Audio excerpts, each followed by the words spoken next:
আমরা এই কনটেন্টে ক্লজ সম্পর্কে শিখব। আসলে ক্লজ কি? ক্লজ হচ্ছে এমন একটি শব্দগুচ্ছ যেখানে সাবজেক্ট এবং ভার্ব থাকে। এটি সম্পূর্ণ এবং অসম্পূর্ণ অর্থ প্রকাশ করে।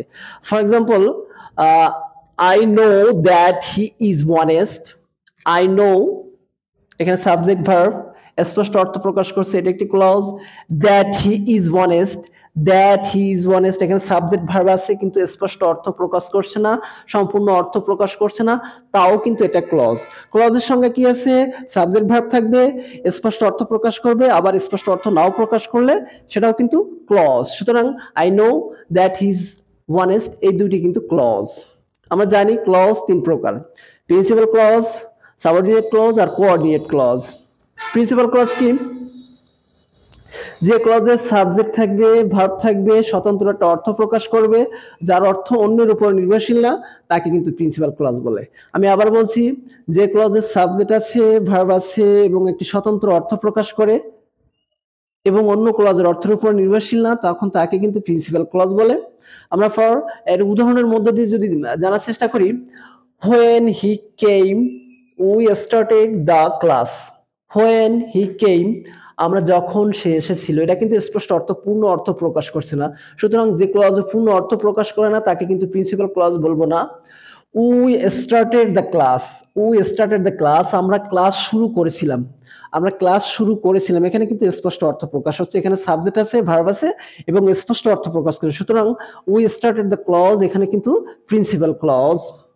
এখন আসি সাবঅর্ডিনেট ক্লজ। আসলে সাবঅর্ডিনেট ক্লজটা কি? সাবঅর্ডিনেট ক্লজ হচ্ছে dependent clause. Dependent clause, subordinate clause আসলে কি? যে ক্লজের স্বয়ংসম্পূর্ণ অর্থ নেই, যার অর্থ পূর্ণ করতে হলে বা স্বয়ংসম্পূর্ণ হতে হলে প্রিন্সিপাল ক্লজের অর্থের উপর নির্ভরশীল হতে হয়, তখন তাকে কিন্তু সাবঅর্ডিনেট ক্লজ বলে। এই সাবঅর্ডিনেট ক্লজ আমরা যদি উদাহরণের মধ্য দিয়ে দেখি, I know that he is honest, আমরা এখানে এই সেন্টেন্সটাকে ভাগ করব, দুইটা ক্লজে বিভক্ত করব। I know আমি জানি, আমি জানি, ওকে আমি চিনি, আমি জানি, এটা কিন্তু স্বতন্ত্র অর্থ আছে। ওকে, that he is honest, that যে সে সৎ, যে সে হয় সৎ, যে সে হয় সৎ এর অর্থ কিন্তু প্রকাশিত হচ্ছে না, সম্পূর্ণ অর্থ প্রকাশিত হচ্ছে না। সুতরাং that সে সৎ, যে সে সৎ, যে সে সৎ এর অর্থটা পূর্ণ করতে হলে আমার কিন্তু প্রিন্সিপাল ক্লজ আই নো এর উপর নির্ভরশীল হতে হচ্ছে।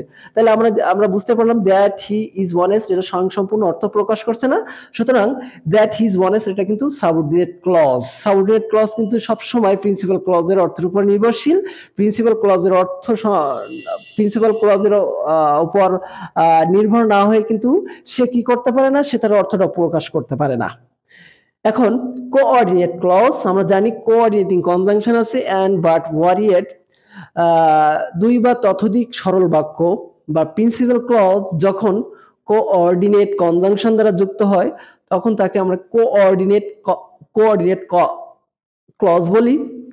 এই কোঅর্ডিনেট ফর এক্সাম্পল আমরা বলতে পারি he came and I went, এখানে দুইটা clause, he came and I went, দুইটা প্রিন্সিপাল ক্লজ। এখানে হি কেম একটা স্বতন্ত্র অর্থ আছে, প্রিন্সিপাল ক্লজ, সাবজেক্ট এবং ভার্ব।